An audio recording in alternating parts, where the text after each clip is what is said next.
that I thought I must flag as far as Operation Sindoor is concerned. One border, two adversaries. Pakistan was the front face. We had China providing all possible support. In the last 5 years, 81% of the military hardware that Pakistan is getting is all Chinese. China perhaps has seen is that he is able to test his weapons against, say, various other weapon systems that are there. It's like a live lab which is available. That is what is something we have to be very, very cognizant about. इसी पर बात करने के लिए हमारे साथ मौजूद हैं कमर चीमा साहब। बहुत शुक्रिया कमर साहब वक्त देने के लिए। भारत ने एक मरतबा फिर से एतराफ़ करना पड़ ही गया भारत को कि उनको पाकिस्तान से शिकस्त हुई। एक तो चीनी टेक्नोलॉजी का महारत से इस्तेमाल का कहा, दूसरी जानिब ये भी कहा कि भारत को रियल टाइम मालूमात नहीं मिली, इसलिए पाकिस्तान को बढ़तरी हुई। क्या कहेंगे? बहुत शुक्रिया। देखिए, पहली बात तो ये है कि ये ऐसे लग रहा है कि भारतीय फौज की चार्ज शीट है अगेंस्ट पॉलिटिकल गवर्नमेंट। पहले तो वो ये कह रहे हैं कि जनाब पाकिस्तान के साथ चाइना भी था और मुल्क भी थे, तो वो बेसिकली ये कह रहे हैं कि नरेंद्र मोदी की जो 11 साल की हुकूमत है उसमें बेसिकली नरेंद्र मोदी और मोदी गवर्नमेंट की आइसोलेशन नजर आई है हमें। तो उनके साथ दुनिया में कोई नहीं खड़ा हुआ और पाकिस्तान के साथ दुनिया में कुछ मुल्क खड़े हुए जिसका वो जिक्र कर रहे हैं। तो एक तो वो अपनी हुकूमत की political, diplomatic and global isolation का जिक्र कर रहे हैं, और दूसरा वो ये जो कमेंट कर रहे हैं कि हमारे पास असला नहीं है। आपको अरबों डॉलर का असला नरेंद्र मोदी ने लेके दिया है।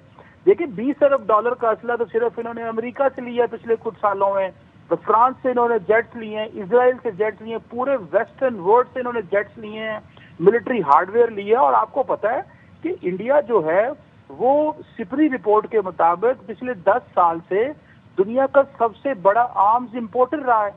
तो आप दुनिया के सबसे बड़े आर्म्स इंपोर्टर भी हैं और आप कह रहे हैं कि हमारे पास सफिशिएंट असला नहीं है।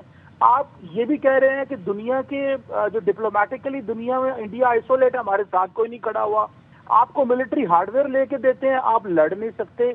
तो लगता ये है कि बेसिकली नरेंद्र मोदी की जो ख्वाहिश थी, जो फॉल्स फ्लैग ऑपरेशन पहलगाम के अंदर करवाया गया था, उनकी ख्वाहिश थी कि मैं फौज को जंग में झोंकूं।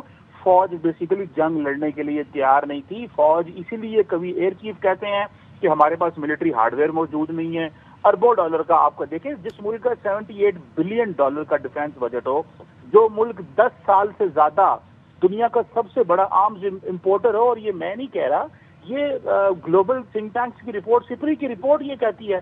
तो सवाल ये पैदा होता है कि फिर आपकी फौज का क्या कमाल है, आपकी पॉलिटिकल लीडरशिप का क्या कमाल है।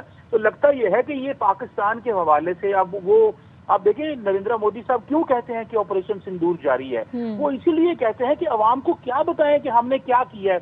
अब ये जो बातें शुरू हुई आहिस्ता आहिस्ता, पहले उनकी आर्मी सीडीएस ने ये कहा कि जनाब हमारे जहाज गिरे हैं, ये नहीं बताया कितने गिरे। आहिस्ता आहिस्ता वो अवाम के सामने अपनी पोजीशन क्लियर कर रहे हैं और बेसिकली इंडियन फौज जो है वो चार्ज शीट लेके आ रही है हुकूमत के खिलाफ। और जब इंडिया के सीडीएस ने, चीफ ऑफ डिफेंस स्टाफ ने ये कहा था कि people in the uniform are the more rational, it means कि वो पॉलिटिकल गवर्नमेंट को अपनी कह रहे थे कि आप लोग रैशनल नहीं है, पाकिस्तान की फौज भी रैशनल है और हम भी रैशनल है, हमें जंग में ना धकेलें। ठीक है, बहुत शुक्रिया कमर चीमा साहब।